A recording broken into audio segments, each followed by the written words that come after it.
human body is made to walk. Our bodies function better when we walk. We are healthier in many ways when we walk.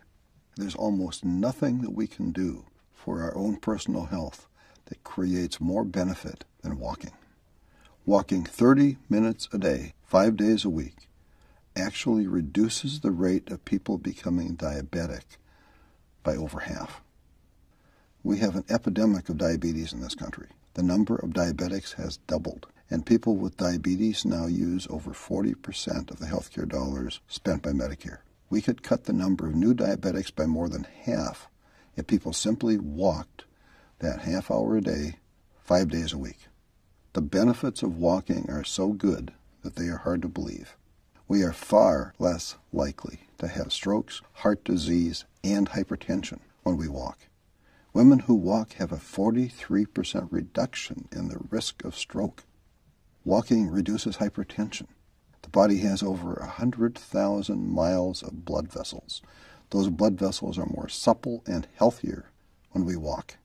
Walking is clearly what our body is designed to do. We resist disease more effectively when we walk.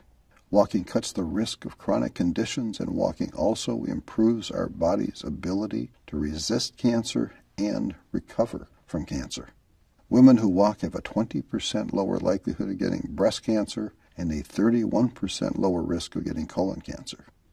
Men who walk are 2/3 less likely to have a positive biopsy for prostate cancer and a 60% lower risk of colon cancer. Men who do have prostate cancer who walk have a 46% lower mortality rate than men with prostate cancer who don't walk. Women with breast cancer who walk have a 50% reduction in the recurrence rate. Walking in adolescence cuts the risk of breast cancer in postmenopausal women by more than 60%. Our body needs to walk. We have better internal chemistry when we walk. We are significantly less likely to catch a cold when we walk. And people who walk that 30 minutes a day, 5 days a week, have a 46% shorter symptom time for their colds.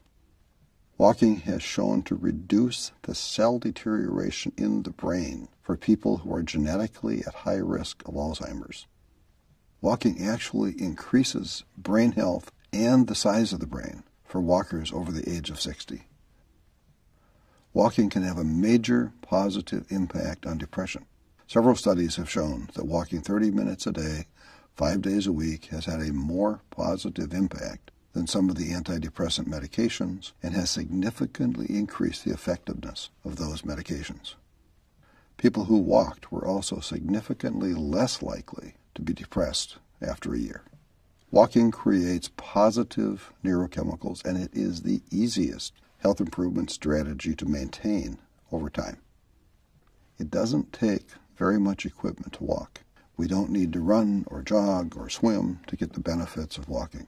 The human physiological need to walk is a basic need that we can meet by just walking. Walking strengthens the heart. Walking strengthens our bones.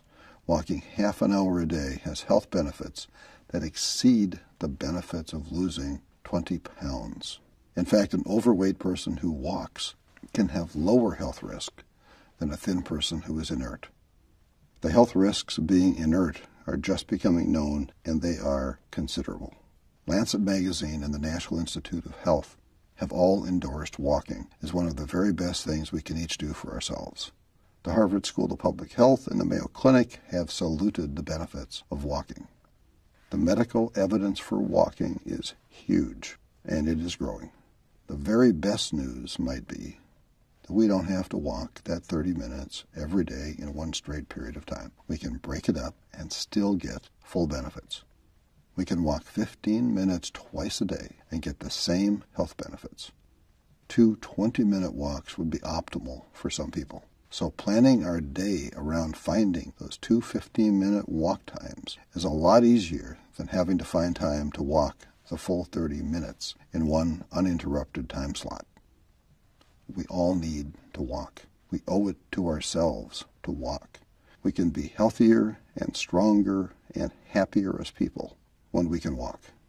There are no magical cures or silver bullets. There is no guarantee that doing any particular thing will work for any given person.